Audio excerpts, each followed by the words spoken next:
Au revoir est un podcast consacré au deuil périnatal. Le deuil périnatal, c'est le fait de perdre son bébé durant la grossesse, au moment de l'accouchement ou quelque temps après sa naissance. Par conséquent, les épisodes de ce podcast abordent des questions sensibles et douloureuses. Avec mes invités, nous parlerons notamment d'arrêt naturel de grossesse, d'interruption médicale de grossesse, de mort in utero ou de décès d'un enfant, quelques minutes, heures, jours ou semaines après sa naissance. Assurez-vous de pouvoir écouter les épisodes dans de bonnes conditions. Et surtout, n'oubliez pas, dans le mot deuil, il y a certes le D de décès, mais il y a aussi le E d'espoir ou le I qu'on retrouve dans le mot vie. Je vous souhaite une belle écoute. Ce week-end de Pâques, on le passe en famille, comme chaque année. Il y a des activités de prévues, des bons petits repas. Si on regarde la scène de l'extérieur, tout semble normal, ça rigole, ça parle de tout et de rien. Sauf que cette année, il manque quelqu'un et personne ne semble le remarquer.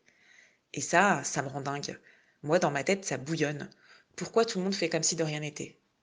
Si personne ne m'en parle, c'est qu'ils sont passés à autre chose, c'est qu'ils ont oublié, c'est que personne ne se rend compte qu'il y a quasiment un an, jour pour jour, on perdait notre petit Gibran. Et ça, moi, ça me détruit de l'intérieur.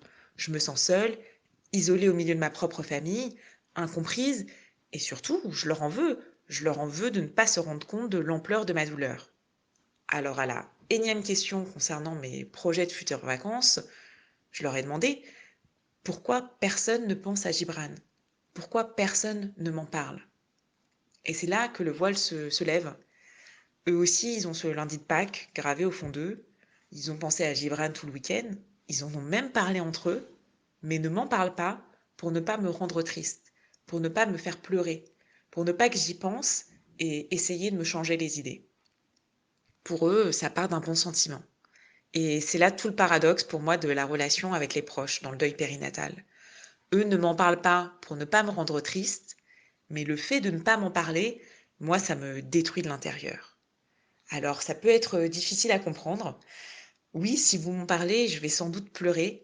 Je vais peut-être même m'effondrer. Je ne vais pas garantir du contraire. Mais au final, je me sentirai moins seule et je n'aurai pas l'impression qu'on oublie ce qui nous est arrivé. Chut! Silence radio. On se tait parce qu'on a peur de mal faire, ou de faire mal parfois. Mais quand on se tait, on fait encore plus de mal, la plupart du temps. Le deuil périnatal, mieux vaut ne pas en parler? Eh bien non. Parce qu'en optant pour le silence, on fait comme si rien n'était arrivé. Faire comme si cette grossesse dont vous étiez au courant n'avait pas existé, faire comme s'il n'y avait pas eu d'accouchement, faire comme s'il n'y avait pas eu de bébé, eh bien cela entretient le tabou. Alors qu'on se comprenne bien, ce n'est pas une injonction pour les personnes qui vivent ce drame à en parler. Non, c'est pas ça du tout. C'est plutôt un conseil pour les proches. Ouvrez un espace de parole dans lequel on peut s'engouffrer et se réfugier si on le souhaite. Mais pour ouvrir cet espace de parole, il faut vous-même que vous preniez la parole. Bref, ne vous réfugiez pas dans le silence. Un mois après le décès de nos petits garçons, euh, on a un baptême, le baptême de notre nièce. On se réjouit d'y aller. Ça fait un mois. Moi, j'ai vécu 3 semaines enfermée à la maison. Je suis en plein postpartum. Tout est dur.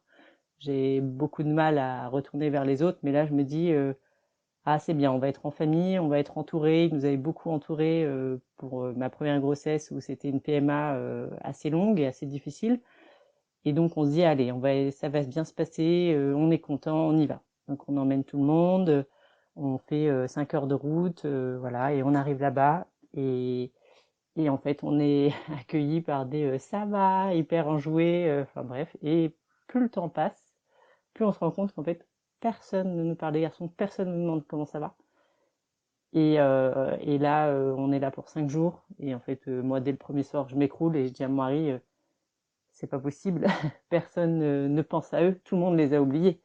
Et pour moi, c'est la pire chose qui puisse être. On les ait oubliés, qui n'est pas compté.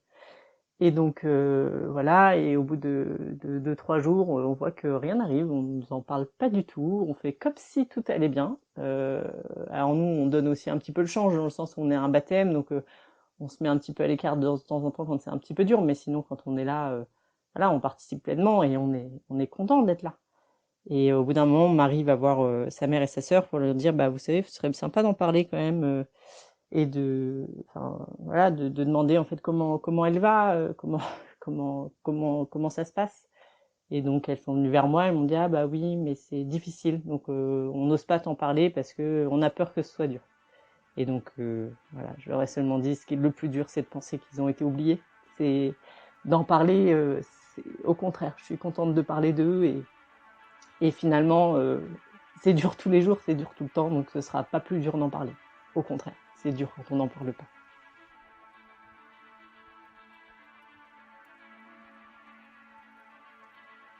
Quand on vit un deuil périnatal, quelle que soit la réalité médicale de ce dernier, on se rend compte que la société, que l'entourage familial, amical, que même les professionnels de santé plaquent des idées reçues et des stéréotypes sur la manière dont on devrait traverser cette épreuve. Le problème, c'est que ces idées préconçues, elles font souffrir et ajoutent de la violence à la violence du drame qu'on traverse. Juger la durée de ce deuil, ça fait mal. Minimiser ce deuil et le comparer à d'autres épreuves, ça fait mal. Et le silence, ça fait mal aussi. Et vous pensez peut-être que ce type d'épreuve, mieux vaut ne pas en parler, que c'est plus sécurisant d'opter pour le silence. Eh bien ça, c'est encore une idée reçue. Et ça fait mal.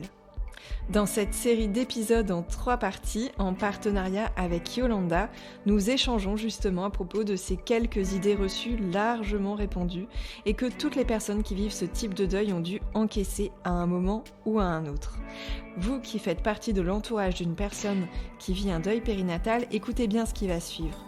Ces épisodes, ils sont pour vous aider à comprendre ce que votre fille, votre fils, votre ami, votre collègue vit, pour vous faire prendre conscience que certaines phrases n'aident pas, que le silence non plus, et pour vous donner des clés pour mieux les accompagner, ces personnes qui traversent ce deuil si particulier. Allez, prenez un papier et un stylo pour prendre des notes, ouvrez grand vos oreilles, le 3e et dernier épisode consacré aux idées reçues sur le deuil périnatal va commencer.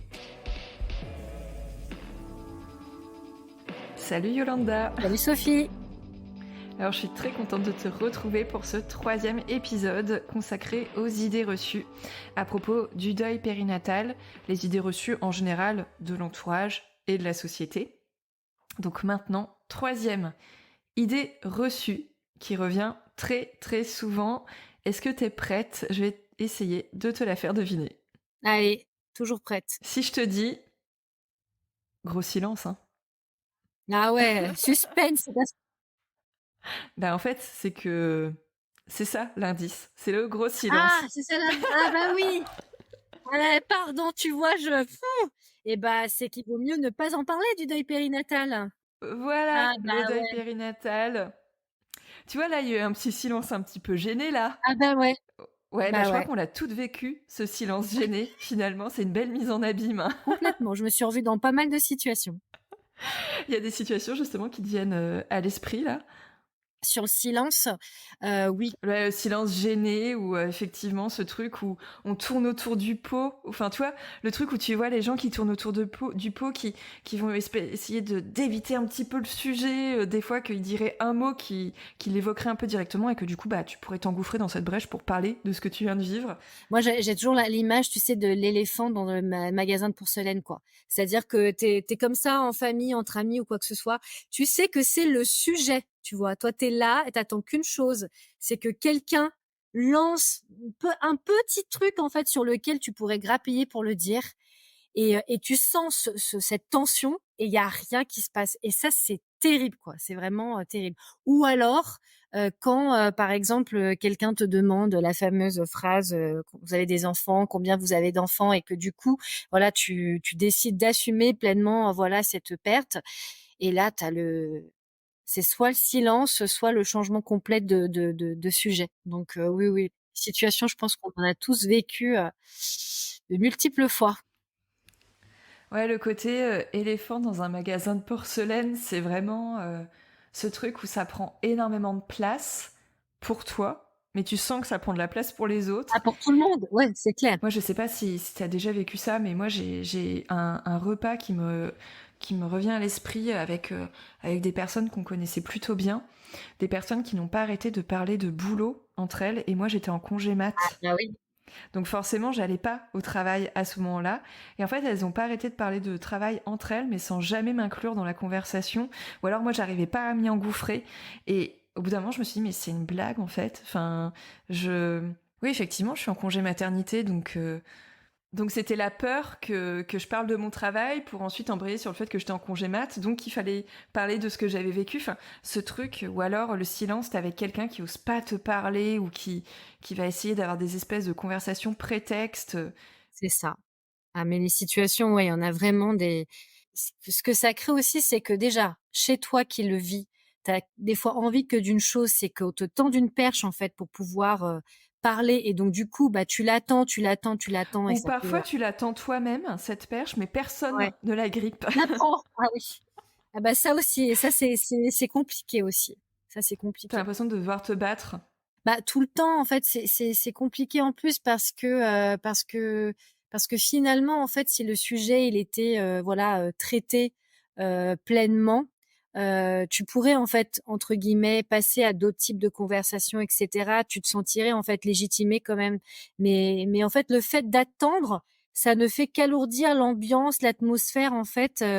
T'attends juste une chose, voilà, c'est que bah c'est comme bah les, enfin souvent les repas de famille, enfin tout ça, enfin, on sait, c'est là en fait. Je sais pas comment expliquer, c'est là. C'est très bizarre comme sensation parce que c'est très physique et c'est très pesant en fait. Et on l'attend et ça ne vient pas. Et nous, en tant que parents endeuillés, c'est des situations qui sont hyper. Déjà, ce qu'il faut se dire, c'est que tout ce qui va être, on va dire, sortie, repas, sortie entre amis, famille, ou même avec des collègues de bureau ou quoi que ce soit, on a toujours dans un coin de notre tête de bah, comment ça va se passer. En fait, on anticipe toujours ce type de situation. Enfin, en tout cas, dans les premiers temps, on n'arrive pas en fait se dire qu'on va accepter, je veux dire, une invitation et on va y aller un peu comme avant. Ok, on va voir. On a toujours cette crainte de qu'est-ce qui va être sorti, la maladresse, qu'est-ce qui va être dit ou pas dit. Enfin voilà. Et en plus, des fois, il arrive, voilà, des choses qu'on n'avait pas forcément prévues, mais on attend en fait à un moment donné que ce sujet soit quand même, voilà, abordé. Et quand il ne l'est pas, c'est hyper compliqué, voilà, aussi à vivre. Ouais, ça me fait penser à une situation que moi j'ai déjà vécue justement au tout début de mon deuil où clairement les gens n'avaient pas envie d'aborder ça. Ils ou elles étaient mal à l'aise, soit parce que ça leur faisait peur, qu'il y avait beaucoup d'appréhension, soit il y avait aussi cette crainte d'être débordé par ses propres émotions, parce que quand on a affaire à quelqu'un qui potentiellement va peut-être s'effondrer face à nous, on se dit mais moi comment je vais réagir parce que je suis pas forcément au clair avec ce que je ressens. Il peut y avoir aussi la peur de la maladresse, qui est tout à fait légitime, puisque des maladresses, il peut y en avoir beaucoup, mais ça conforte un peu les gens dans ce côté mieux vaut ne rien dire. Et parfois, dans le mieux vaut ne rien dire, mieux vaut ne pas en parler, on se retrouve à avoir des comportements qui sont juste ultra étranges. Donc, par exemple, ne pas t'inclure dans une conversation. Ou alors ne même pas avoir, ne serait-ce que la base de la politesse, comment ça va. Tu sais, quand tu retrouves quelqu'un, tu fais alors comment ça va. Si si t'as ultra peur de la réaction de la personne, bah tu vas éluder cette question. Et moi, avec certaines personnes, pendant des mois, on ne m'a pas tendu cette perche de comment ça va Sophie. Il y a eu des personnes qui ont arrêté de me demander comment j'allais, alors même que voilà, j'avais juste envie de dire sans forcément épiloguer, bah ça va pas trop, mais ça me fait du bien de sortir, ou c'est dur en ce moment, mais voilà, je suis là parce que j'ai aussi besoin de respirer un peu et de voir autre chose. Enfin, voilà, j'étais pas non plus, j'allais pas non plus m'effondrer devant tout le monde. Il y avait des personnes devant lesquelles j'allais m'effondrer et pas d'autres. Mais clairement, le comment ça va, il y a des personnes qui ont arrêté de me poser cette question de peur que je m'engouffre là-dedans pour déverser toute ma tristesse en fait. Et ça fait qu'on se dit mais merde, je suis devenue complètement invisible ou quoi? Ouais. Et en fait, c'est souvent ce qui se joue dans ce type de situation, c'est la peur en fait des autres. face aux émotions en fait des parents endeuillés. Comment je vais réagir? Qu'est-ce que ça va venir en fait toucher en moi aussi? Comme tu disais, est-ce que je vais être capable en fait de pouvoir faire face en fait à des larmes qui souvent en plus vont pas durer forcément toute la soirée. C'est important que à un moment donné, et puis ça va aussi avec le vécu de deuil, et au fur et à mesure, on en a de moins en moins besoin parce que les gens nous ont aussi prouvé que finalement, bah, ce bébé existe en fait, est présent dans les conversations et qu'il n'y a pas à venir de nouveau légitimer son existence. Et petit à petit, voilà, parfois on va même pas en parler, mais on sait qu'on est là. Et parfois même quand on accueille un parent endeuillé, que ce soit chez soi ou qu'on le voit quelque part, il y a pas forcément besoin en fait de dire quelque chose, mais des fois, tu vois, c'est un câlin un peu plus appuyé, tu vois. C'est un regard, enfin, tu vois, quelque chose qui n'est pas dit forcément, mais qui est ressenti de voilà, je comprends, j'ai pas oublié. Et ça, c'est hyper important aussi de le dire pour enlever un peu ce stress de faut à tout prix dire quelque chose. Moi, il y a des fois, il y a eu des petites attentions comme ça où j'avais des amis qui étaient bah moins dans le côté on va en parler, mais je sais que quand je les voyais, il y avait je sais pas, ils m'embrassaient d'une manière en fait différente qui me faisait penser à ah oui, OK, ils y pensent. Ou parfois ça va être je sais pas, sur la table une petite attention. Moi j'ai le souvenir qu'il y avait des fois un petit totem en fait qui était mis euh, et du coup je me disais ah tiens, ils y ont pensé en fait, sans forcément que ce soit d'ailleurs dit quoi. Ouais, en fait, le risque, c'est que quand le silence s'installe énormément, c'est que quelque part la communication soit complètement rompue. Mais en fait, la communication et le soutien, ça peut passer aussi par du non-verbal, Bien sûr. comme tu le disais, en fait. Et puis, euh, les autres vont légitimer, et ont ce rôle aussi de légitimer l'existence de ce bébé. Mais parfois, c'est pas que la question du bébé, c'est la question de la personne qu'on a en face de soi. De se dire, elle ou il est là, ils sont là, ils traversent quelque chose de difficile, on est là aussi pour les soutenir. Et justement, le silence, quand on sent qu'on crée une gêne par notre présence, ça c'est extrêmement dur à encaisser. On se sent comme des pestiférés en fait, quelque part. Moi c'est très personnel, mais j'avais pas forcément besoin qu'on me parle de mon bébé, mais juste qu'on tienne compte de ce que j'étais en train de vivre à ce moment-là, quand c'était encore très très récent, et qu'on ait une attention envers moi-même, que je sois pas celle qui est reléguée un peu voilà, on va pas lui parler parce qu'on a trop peur de sa manière de réagir, juste avoir un peu de considération. Alors si en plus on, on fait exister ce bébé par des mots, par des gestes, c'est vraiment le top du top, mais juste quand on en arrive à cette extrémité où on demande même pas à la personne comment elle se sent, comment elle va, qu'on en oublie presque les règles de politesse, de choses comme ça, ou qu'on a en plus l'impression de créer une gêne. Alors là, mais on se dit, mais c'est pas possible en fait. Qu'est-ce que je suis en train de vivre? Moi, l'une des choses qui m'a quand même le plus choquée, et je pensais pas que ça existait quand j'ai vécu un deuil périnatal, c'est qu'on en oublie même les règles de savoir vivre par rapport au deuil. Qu'est-ce qu'on dit à un endeuillé en fait? C'est vrai que bah, quand finalement tu as quelqu'un proche qui perd un proche de sa famille, tu vas lui présenter tes condoléances, tu vas être là pour lui, tu vas avoir un mot. Enfin, ça va de soi, c'est dans entre guillemets les règles de savoir-vivre de la société. Et ben quand tu passes du côté deuil périnatal, ben moi je peux te dire que franchement, il y a des fois où il y a rien eu. Il y a pas eu un mot. C'est silence radio. Je me rappelle de revenir au travail après des mois, que les gens aient eu connaissance quand même de mon histoire et qu'il n'y ait pas eu un mot. On te décroche au téléphone comme si on t'avait quitté la veille, alors qu'on sait que tu as perdu voilà un enfant, un bébé, et il y a rien qui est dit, ni dans les conversations, rien. Et alors ça, mais c'est terrible, hein. Et je pense que finalement, c'est l'un des deuils où ça arrive. Et alors moi, je très franchement, peut-être par naïveté, je m'étais dit quand même qu'il y avait certaines règles de savoir-vivre qui existaient. Et ben pour moi, dans le deuil périnatal, il y a tout ça aussi qui bascule en fait complètement, quoi.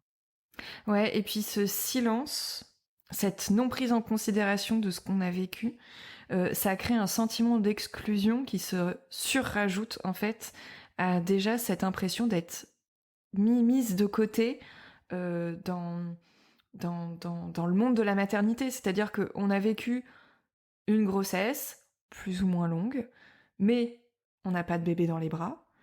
qu'on est en postpartum mais qu'on n'a pas de bébé dans les bras, qu'on est en congé mat ou qu'on est en arrêt plusieurs jours, plusieurs semaines parce qu'on a quand même une grossesse qui s'est terminée, mais on n'a pas la compensation dans les bras. Donc déjà, on se sent un peu exclu, pour peu en plus qu'on ait toutes nos amies, toutes nos proches qui soient enceintes à ce moment-là. Bah alors là, c'est terrible parce qu'on peut même pas vraiment parler avec ces personnes-là de ce qu'on a vécu. Alors il y en a avec qui on va pouvoir en parler, mais pas d'autres. Mais alors en plus, s'il y a ce silence qui se surajoute, on se sent vraiment, vraiment exclu. Et ça peut être le silence, mais ça peut être aussi la fuite, en fait. Retourner par exemple au travail et voir des collègues qui nous adressent pas la parole, ou qui nous voient arriver dans le couloir et qui vont partir, ou... Alors moi, ça, je l'ai vécu aussi. Le côté... Ah bah tiens, il y a un tel qui a accouché, on l'a fait venir avec son bébé pour un pot de bienvenue, et puis on va prévenir tout le monde, sauf Sophie. Hein? Ça, et ça, bah du coup, bah, je l'ai découvert comme ça. Hop, avec un bébé qui était né exactement au moment où moi, mon bébé aurait dû naître. Donc quelque part, je pense que ce silence vis-à-vis de cet événement, les gens l'avaient pensé, rationalisé. On va pas lui imposer ça. Mais en même temps, la contrepartie, c'est que bah, comme j'étais pas prévenue, j'étais mise devant le fait accompli, et je me suis retrouvée dans une situation qui était quand même assez invivable pour moi.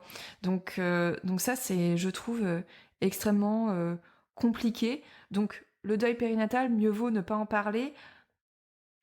Bah si, en fait, ça vaut le coup d'avoir au moins un mot, une attention, que ce soit verbal ou non verbal, et puis de se dire, ouais, ça me met mal à l'aise, ouais, ça me fait peut-être un petit peu souffrir, aussi, moi, d'en parler à cette personne qui l'a vécu, mais ce sera jamais à la hauteur du malaise que vit la personne qui est mise de côté et à qui on impose ce silence.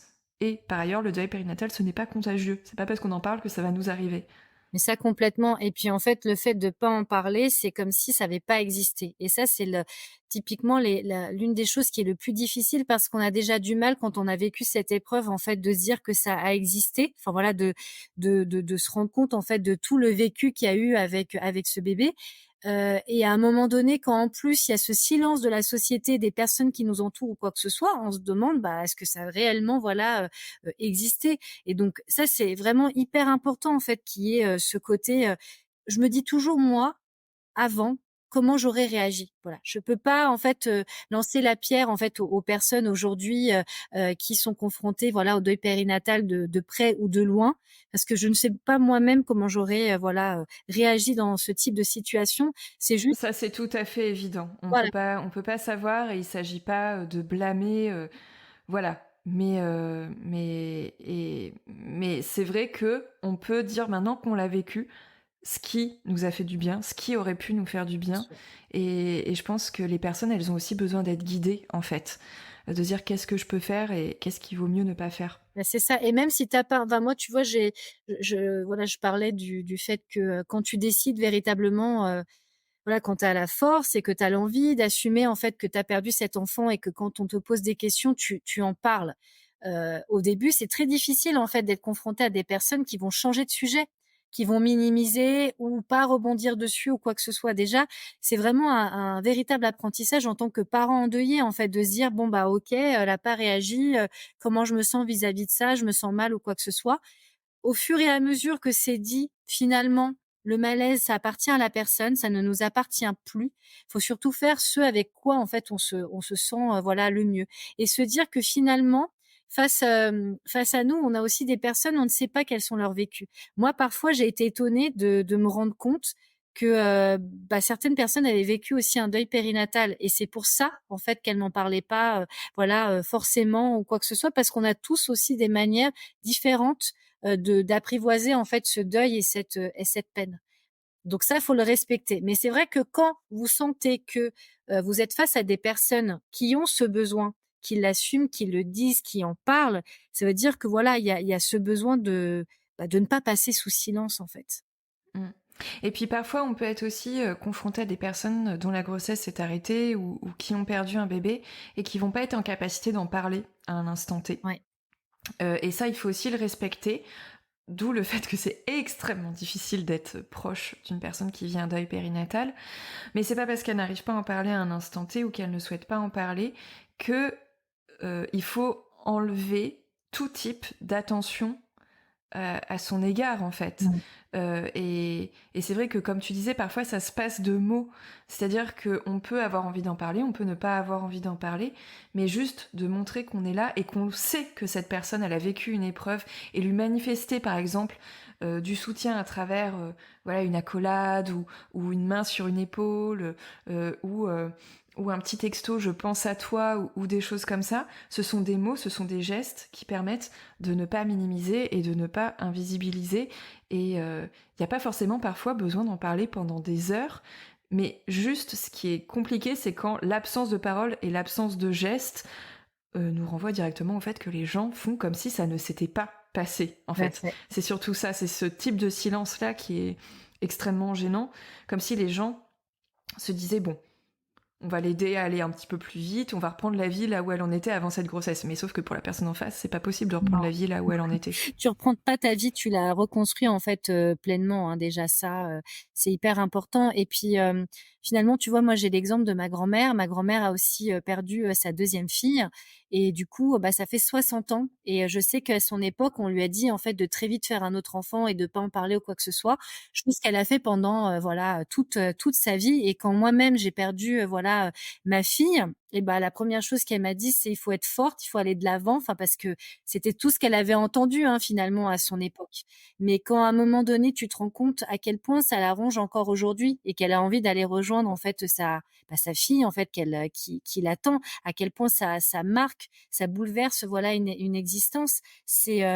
C'est important voilà que de se dire qu'il n'y a pas besoin d'en parler à toutes les conversations, il n'y a pas besoin forcément d'en parler voilà tout le temps à chaque fois qu'on croise la personne ou quoi que ce soit, mais juste de ne pas faire de ça un tabou en fait, parce que c'est ça la problématique, c'est finalement tout le tabou qui existe autour du deuil périnatal et de toutes les comment dire, on va supposer des besoins par rapport aux parents qui ne sont pas leurs véritables besoins. Se dire, bah, ouais, peut-être qu'on va pas en parler, ça va raviver leur peine, ça va faire si, peut-être qu'elle, voilà, elle allait mieux. Donc, qu'est-ce qu'on va parler, en fait, où il allait mieux? Donc, qu'est-ce qu'on va revenir en arrière?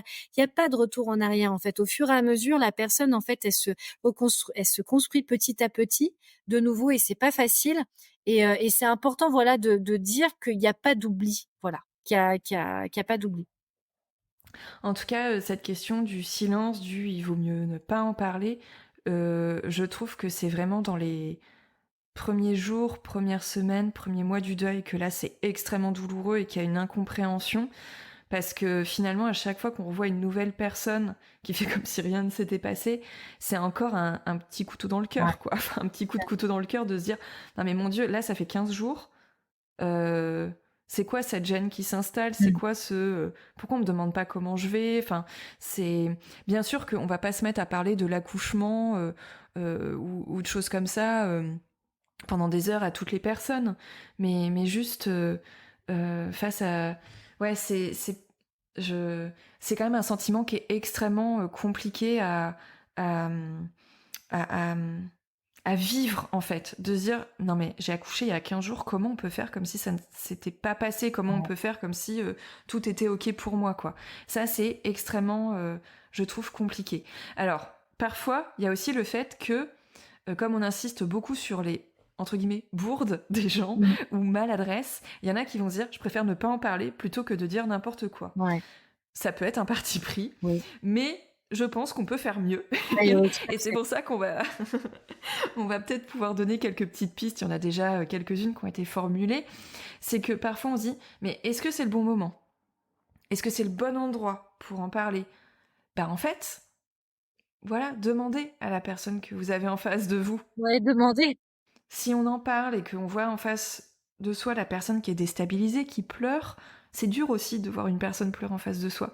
On peut lui demander je suis désolée, est-ce que tu veux qu'on continue d'en parler ? Est-ce que c'est trop douloureux pour toi ? Peut-être que la personne va dire bah non, au contraire, ça me fait du bien de pouvoir pleurer devant quelqu'un et pas toute seule chez moi. En fait, il faut jamais... Voilà, et puis la tristesse... Oui, on peut se dire ah mon Dieu, j'ai réactivé sa tristesse, elle en avait pas besoin. Bon, bah, dites-vous que de toute façon, la tristesse, elle était déjà là, hein, c'est Et forcément, de toute façon, quand dans les premiers temps, quand c'est à vif, mmh, les larmes, elles sont pratiquement toujours là puisque voilà, on parle quand même d'une perte qui est énorme et ça finalement, on peut se laisser facilement déstabiliser par les larmes, mais il faut vraiment passer outre et l'importance des silences aussi. Enfin et là, pour le coup, je parle des silences quand tu es avec quelqu'un.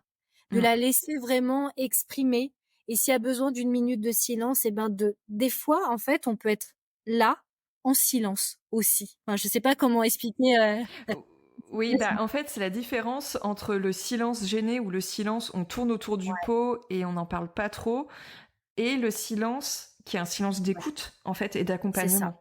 Et moi, ça m'est déjà arrivé d'avoir des amis qui viennent, voilà, qui m'ont proposé de venir, prendre un café et qui m'ont juste dit: «Bon, bah, je suis là si tu veux en parler» et en fait, elles s'étaient juste à côté et j'ai pu déverser et parfois, j'avais même pas besoin de déverser, c'était juste qu'elles étaient à côté de moi et ça me suffisait, en fait, de leur prendre les mains, de quoi que ce soit. Enfin, c'est ça aussi, c'est mesurer, en fait, ce silence. Il y a le silence tabou, il y a le silence d'écoute, effectivement et d'accompagnement. Ouais. Je pense que aussi, si on se sent pas en capacité d'en parler, qu'on sait qu'on va voir une personne qui vient de perdre son bébé, dont la grossesse est arrêtée, si on se sent pas capable d'en parler de visu, bah peut-être d'envoyer un petit message après, dire je suis désolée, je on n'en a pas parlé, voilà, sache que je pense bien à toi. Parce que parfois on peut aussi avoir l'impression qu'on va être débordé par ses propres émotions, et c'est pas toujours évident d'imposer ses propres émotions à quelqu'un qui vit un deuil périnatal.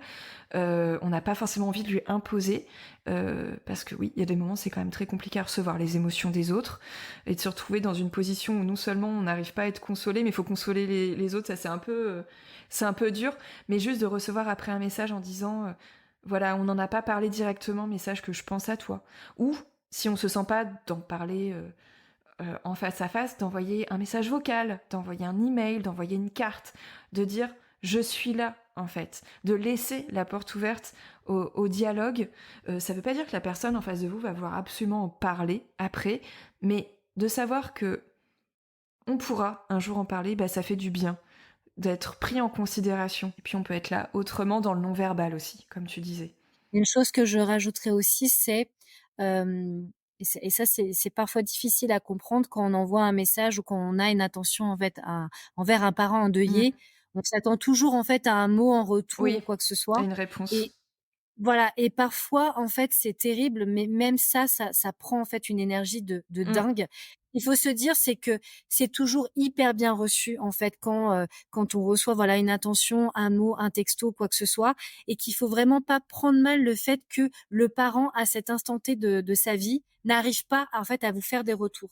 Par contre, ce qu'il faut se dire, c'est qu'il reçoit ça, vraiment qu'il se l'approprie, que ça lui fait du bien au quotidien et que peut-être qu'il sera en mesure dans quelque temps de pouvoir, voilà, vous répondre. Mais sur l'instant, voilà, c'est compliqué. Oui, finalement, pour résumer, euh, voilà, c'est pas parce que vous n'avez pas de réaction en face de la part de la personne qui est endeuillée que voilà, c'est votre attention ou votre message est complètement tombé à plat. Comme tu le disais, effectivement, il y a des moments où ça demande juste énormément d'énergie de réussir à répondre à un message. Mmh. Et mais par contre, dites-vous que ce message de soutien, cette attention pour témoigner de votre soutien, ça restera quand même en mémoire. Ça, on l'oublie pas. En fait, les personnes qui sont là, on les oublie pas.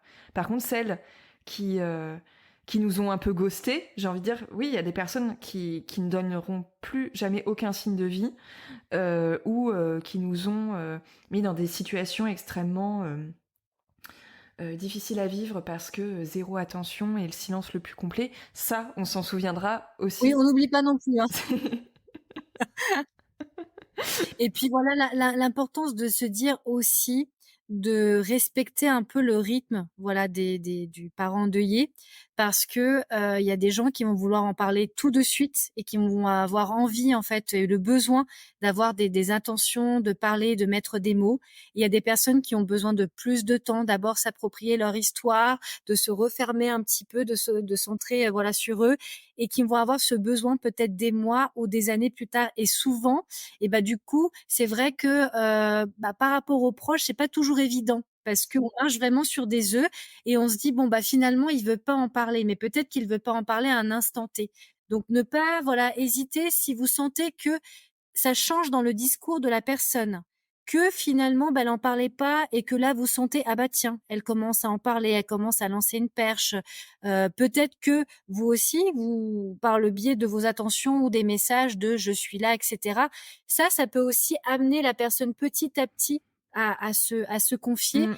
parce qu'il y a pas de modèle type Non. finalement aussi, pour accueillir. Mais de la même manière que les soignants qui pensent vraiment à l'accompagnement du deuil périnatal et qui vont dire qu'il n'y a pas de protocole type et qu'il faut tout le temps s'ajuster à la personne en face, et ben de la même manière qu'il y a ça, et ben quand on est proche, il n'y a pas non plus de mode d'emploi type. Et ça, c'est vrai que ça rend cette mission extrêmement difficile, mais finalement, de se dire, je laisse la porte ouverte au dialogue, un petit message pour dire si tu as besoin d'en parler, je suis là, de pas forcément assaillir la personne de questions, parce qu'on peut être aussi très déstabilisé si en face de soi on a une personne qui pose des tonnes de questions, mais voilà, de dire je suis là, si tu as besoin d'en parler, je suis là, bah, c'est déjà énorme. Et puis parfois, les petites attentions sont quand même plus importantes que les longs discours qui peuvent vite tomber dans la maladresse, mais de passer d'un silence tabou et gêné à un silence d'écoute et d'accompagnement, c'est extrêmement précieux. Et voilà, il y a plein de façons de montrer qu'on est présent, qu'on est présente et qu'on peut écouter d'une manière ou d'une autre et acter le fait que la personne en face, bah, elle a vécu ce qu'elle a vécu. Parce que c'est ça, le plus difficile, c'est d'avoir affaire à des gens de notre entourage qui font comme si rien ne s'était passé. Et ça, je crois que c'est l'une des choses les pires, en fait, dans ce deuil qu'il y a à traverser. Et tu parlais aussi, voilà, des soignants. Et c'est vrai que c'est un rôle qui est pas facile. Et en plus, ils vont être en première ligne, en fait, souvent de l'annonce. Et en fait, ce qu'il faut se dire, c'est que il y a un rôle clé vraiment à jouer parce que dans cette annonce, la manière dont ça a été dit, les mots qui ont été dits ou quoi que ce soit, vont jouer aussi sur le deuil à venir. Et on se souviendra toujours des mots qui ont été, voilà, prononcés. Ça, c'est toujours. Et donc ça, il faut, voilà, mesurer aussi le degré de responsabilité qui existe, en fait, à ce moment-là, au niveau de l'annonce et se dire que, effectivement, c'est jamais facile de dire à un parent qui a une malformation grave que le bébé ne va pas vivre, etc. Enfin, pour rien au monde, j'aimerais, en fait, être à leur place, hein. Ça, on est bien d'accord.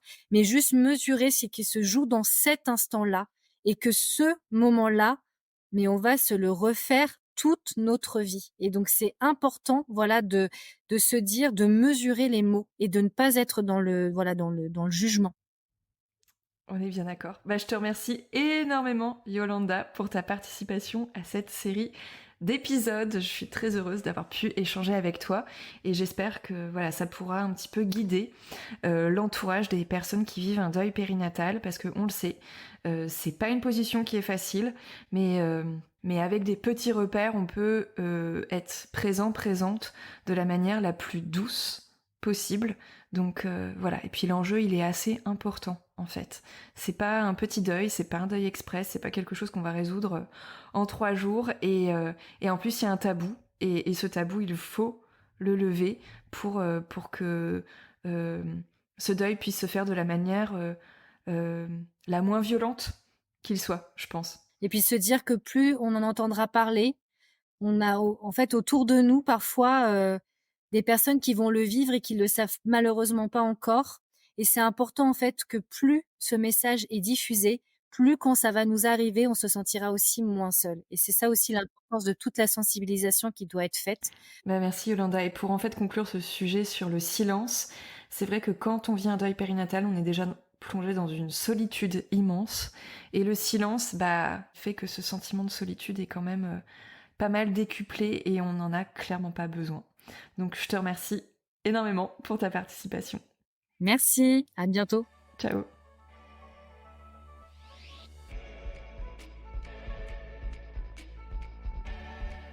Cet épisode touche à sa fin et je remercie Yolanda d'avoir accepté d'y participer. Vous pouvez retrouver les 2 premiers épisodes que nous avons faits ensemble. Ils ont été mis en ligne début 2024. Dans le premier, nous avions discuté de cette idée largement répandue selon laquelle le deuil périnatal c'est un deuil express. Et dans le deuxième, nous avions évoqué toutes ces phrases qui font tant de mal et qui visent à minimiser le deuil traversé. Ces phrases selon lesquelles il y a toujours plus grave, il y a toujours pire.